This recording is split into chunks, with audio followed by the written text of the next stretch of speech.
Tithing. The offering plate moves down the row and the guilt starts before it even reaches you. You gave less this week. You wonder if God noticed. You wonder if the pastor will say something after service. That is not worship. That is manipulation wearing a Sunday smile. Tithing is real and giving is honored throughout Scripture. But 2 Corinthians 9:7 does not say to give because you were pressured.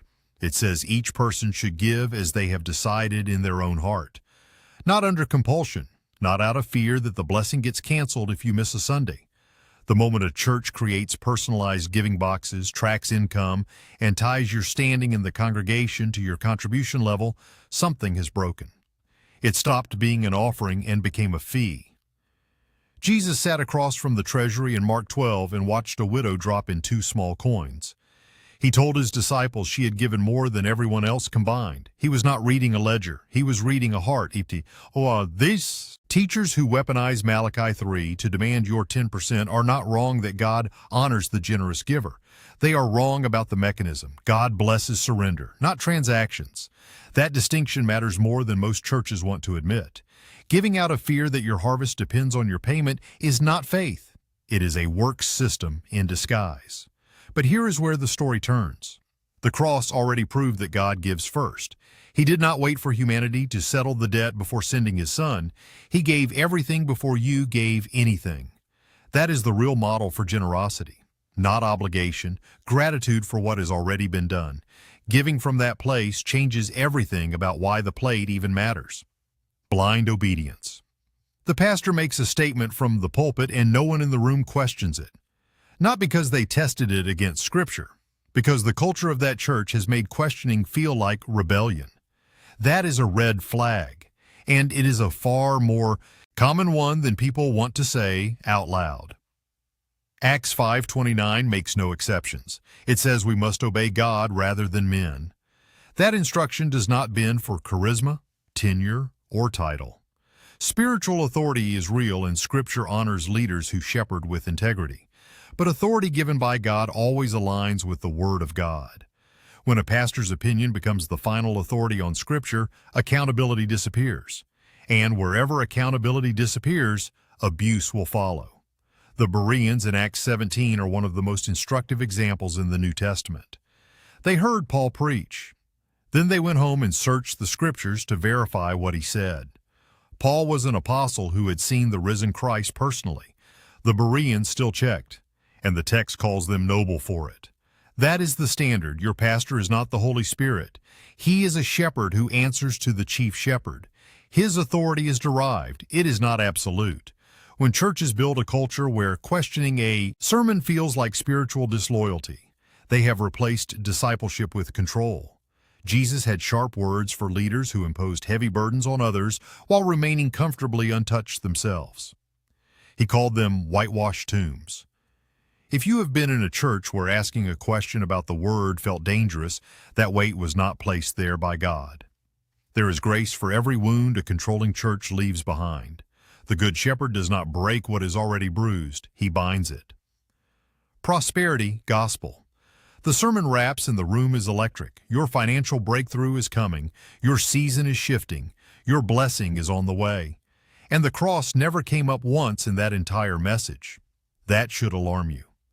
2 Timothy 4:3 is painfully specific. It says the time will come when people will gather teachers who say exactly what their ears want to hear.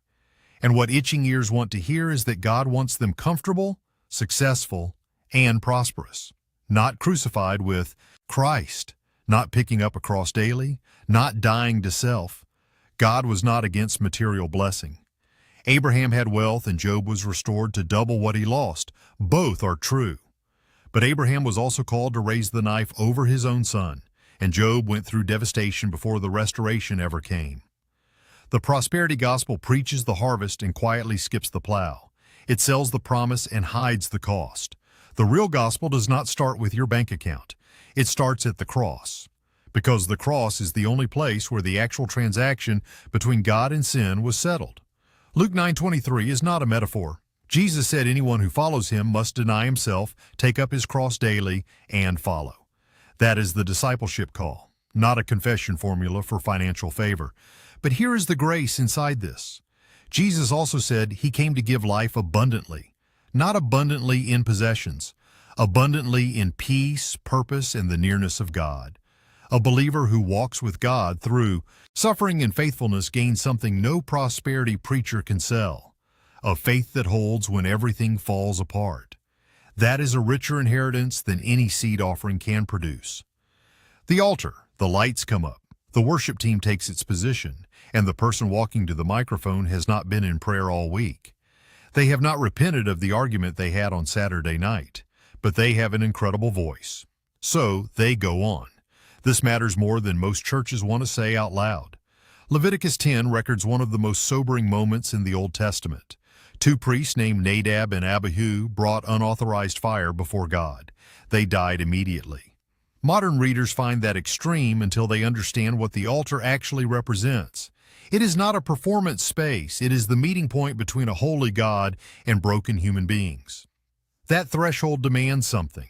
It demands that the person crossing it has been before God in private before standing before people in public. Jesus said it directly in Matthew 15:8. He said, "People honor God with their lips while their hearts remain far from him." A tuned voice attached to a cold heart does not glorify God. It distracts people from him. And the distraction is subtle because the music sounds right, the lights feel right, the atmosphere feels like worship. Modern church culture has confused entertainment value with anointing. It chases what sounds good, looks good, and fills seats. That is not spiritual discernment. That is marketing. But the grace in this is not that perfection is required before anyone can serve. God calls people to bring honest, surrendered, broken selves to that space. Not performance. Brokenness offered willingly to God carries more weight in the spirit than polished talent offered carelessly. That truth has never changed. Spiritual elitism. The committee gathers in the back room to discuss who should lead the new ministry. The first question is about credentials. Which? Seminary. What degree? What platform size? And the woman who has spent 15 years interceding, studying Scripture, and discipling her neighbors never gets the call. God has never operated on that logic. 1 Corinthians 1:27 is not motivational poetry. It is a structural principle of how God builds his kingdom. He chose what is foolish to shame the wise. He chose what is weak to shame the strong. Moses stuttered. Gideon was hiding in a winepress when the angel called him a mighty warrior. Peter denied the Lord 3 times before becoming the rock of the early church. Mary Magdalene had a past that would disqualify her from most church leadership boards today. Every one of them carried genuine anointing. The modern church has sometimes confused preparation with anointing. Theological training matters, and knowledge is not the enemy. But knowledge without surrender produces pride, not power. Jeremiah 17:10 says God examines the heart, not the diploma on the wall. The damage of spiritual elitism runs in 2 directions. It keeps genuinely surrendered people on the sidelines, and it puts credentialed but unchanged people in front of congregations. Both outcomes serve the enemy's agenda because both keep the church from its actual calling. But here is what does not change. God still gets his work done. He still calls the overlooked. He still uses the broken. He still shows up in the places the polished would not go. The Son of God built his church on a fisherman, not a Pharisee. That was not an accident. Salvation as a license. Picture someone who prayed a salvation prayer at 16, got baptized, stood at the altar, and then spent the next 30 years living exactly as they pleased. Same unrepented pride, same patterns, same secret sin.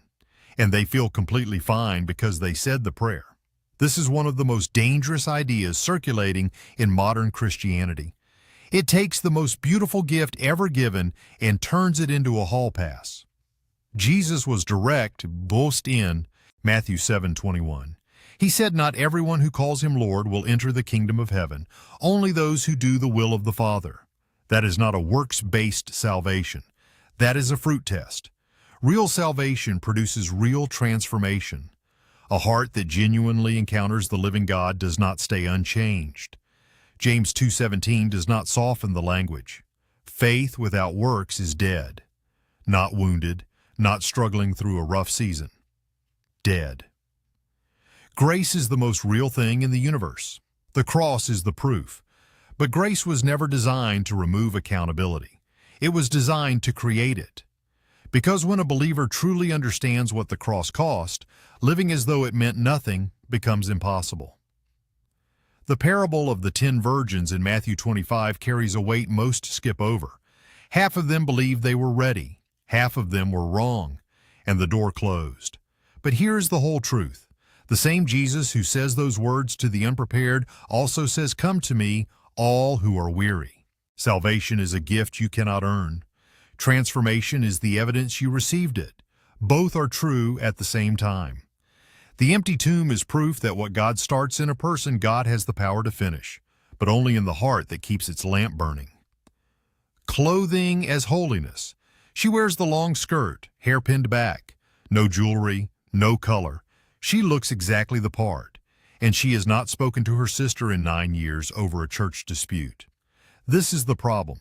When holiness gets defined by a dress code, the church has traded the inside for the outside, and that trade is ancient. 1 Samuel 16:7 records God correcting the prophet Samuel when he was about to judge by appearance. God said man looks at the outward appearance, but God looks at the heart. That principle does not have an expiration date stamped on it. Modesty is real, and Scripture calls believers to dress with decency and self-control. 1 Timothy 2:9 is a genuine instruction. But modesty is not a uniform. Modesty is an orientation of the heart. It is the posture that says, "I am not here to draw attention to myself." That posture can be expressed differently across cultures, ages, and communities. The Pharisees wore the longest robes and prayed the most visible prayers in public. Jesus called them whitewashed tombs, impressive on the outside, dead on the inside. When holiness becomes a costume contest, 2 specific kinds of damage follow. It gives the externally compliant person a pride they have not earned, and it shames the person whose heart is tender and genuine, but whose wardrobe does not fit the mold. Neither outcome serves God, neither serves the people in the congregation. The heart God is searching for is not the one wearing the right outfit, it is the one that is surrendered, honest, and desperate for Him. That kind of heart can walk through the doors wearing anything, and God sees it the moment it arrives. These 7 practices are not minor quirks inside an otherwise healthy institution. Each one is a fracture that runs deep into the foundation of what the church is called to be. And every single one spreads so easily because each one contains a fragment of real truth. Giving is real. Authority is real. Holiness is real. Blessing is real. But truth twisted even slightly becomes something entirely different. The standard has never changed. Jesus said the greatest commandment is to love God with everything you have. Heart, soul, mind, and strength. Not your resume, not your wallet, not your wardrobe, everything. These practices survive because they are easier than the real thing. A dress code is easier than a transformed heart. A prosperity promise is easier than a cross. Blind obedience is easier than genuine discipleship. But easier is not what Jesus died to give you. He died to give you reality. He died to make you genuinely new from the inside out. Not rearranged, new. The tomb did not open so that you could sit in a church for 40 years and never change. It opened so that the same power that raised Jesus from the dead could live inside every believer who truly said yes. That power is not reserved for professionals. It is not measured in offerings. It is not worn on the outside. It lives in the heart that has genuinely surrendered to Jesus Christ. And it is more than enough. Come back to the real thing.